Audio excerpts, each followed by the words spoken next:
everyone. My name is Kate Mack, and I'm here to present my project on hate speech detection. So to start off, what is hate speech detection? Simply put, I would define it as the use of algorithms to classify a sequence of text as either hate speech or not hate speech. And I'll just give a bit of context on hate speech and what it is. It's currently protected under free speech provisions in the US, but it's generally just the idea of using offensive language in ways that sort of disadvantages, threatens, or embarrasses target groups of people. It's prohibited in many European countries, but it's important to know that in the US, private platforms still have their full freedom to prohibit, ban, or protect hate speech. And that's sort of the first application you'd think of when talking about hate speech detection. But there's lots of problems in the sort of idea of hate speech detection. One being that there's no formal definition currently. We don't have a great way to segment what is hate speech and what isn't. We don't have clear set rules. We sort of have to play it by ear and have ground truthing by humans. One of the reasons it's so hard is because it differs so much based on a lot of things. It could change based off who the hate speech is targeting, who is saying it, the context in which it's being said.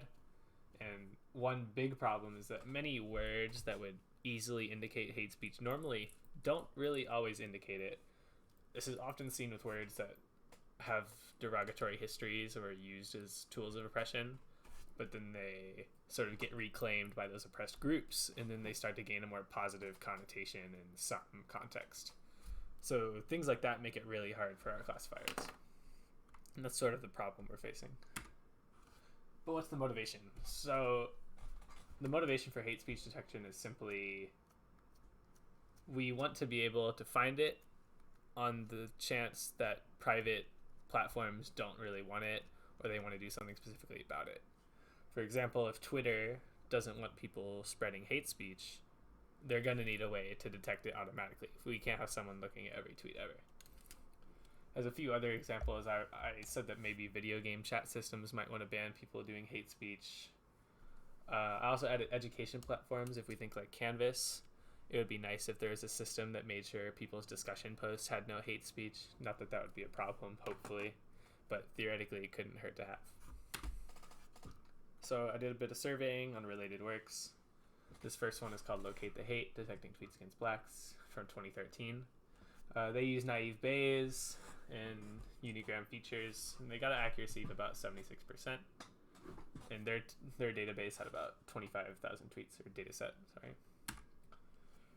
For work number 2 was hate speech detection with comment embeddings. So this one used word embeddings, which ideally should give a bit more of context to the models. They had a much bigger data set with 56,000 hateful comments and 895,000 clean comments.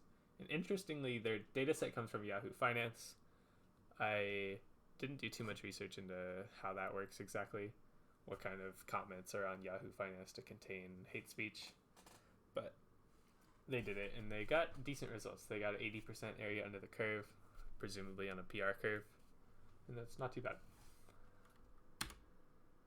So for the paper I am reproducing and following the methods of, it's called Automated Hate Speech Detection and the Problem of Offensive Language. It came out in 2017. And how their model works is they use bigram, unigram, and trigram features of words with TF-IDF weights. And then they use those same types of features, but for parts of speech as well. Then they use logistic regression to reduce the dimensionality and then classify. So, what dataset am I using? I'm using the dataset from that paper I just mentioned. It contains about 25,000 tweets that was sourced from about 30,000 or so Twitter users. What's interesting about this dataset is it's not binarily labeled. It's not just hate speech or not hate speech. They decided to include a category for offensive speech.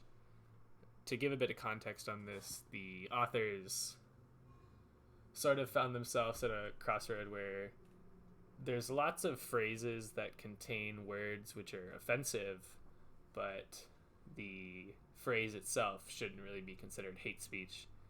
So they came up with this middle ground called offensive speech, and it seems to work pretty well for what they're doing. their ground truthers seemed to not have a problem with it, and it all made sense to them. And this is just the data set I'm working with. So their data was labeled using a crowdsourced solution, which is important to mention.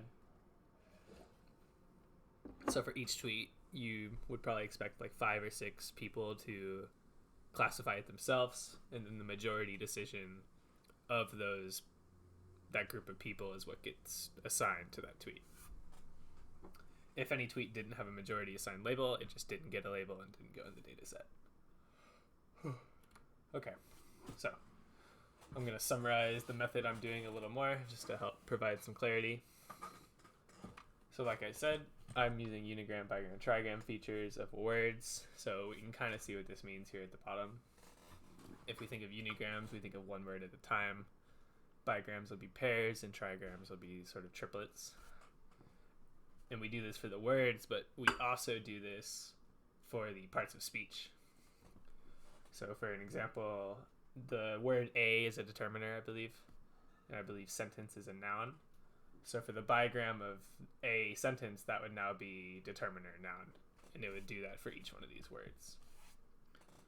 Once I got all these features, I use logistic regression to select the best features, and then I use logistic regression again to work with those features and make classifications.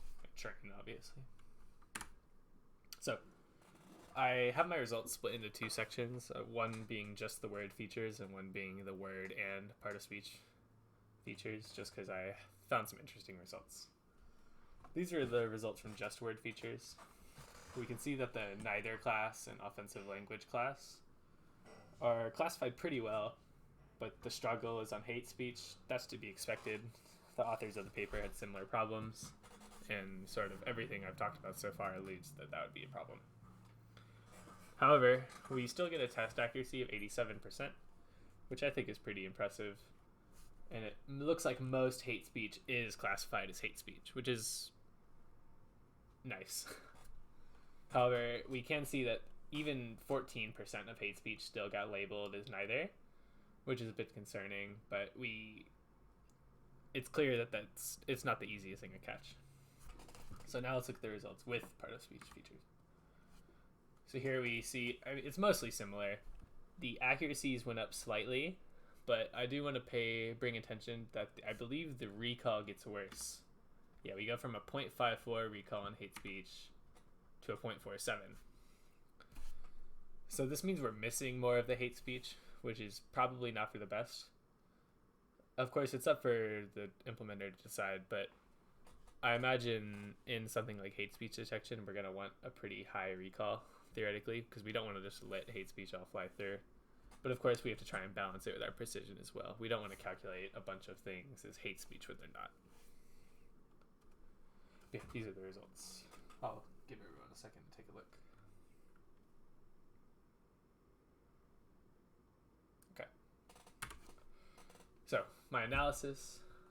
Like I said, the model with both parts of speech and word features has a higher accuracy, but the one with just word features has a better recall and F1 score on the hate speech class. So there's definitely an interesting distinction there to be made. Also, I note that hate speech is the most misclassified class. It's often classified as offensive speech, which doesn't seem like that severe of a misclassification. And most of the other classes aren't misclassified as hate speech, so that's good. To conclude, I think these sets of features do a surprisingly good job, but making a solid definition for hate speech and doing a better job of collecting large amounts of labeled and trustworthy data could really do great for this sort of field. Future steps, I think implementing some more state-of-the-art NLP architectures like transformers. You could even use LSTMs, GRUs, and maybe even word embeddings. I imagine it'd be hard to find good trained word embeddings for the type of words we find in hate speech, but I think if we can get word embeddings for those type of words, I think this problem could be solved a lot faster and easier. And here's my works cited. So yeah, I hope you guys liked the presentation. Of course, I'll answer any questions through the discussion boards. Thank you.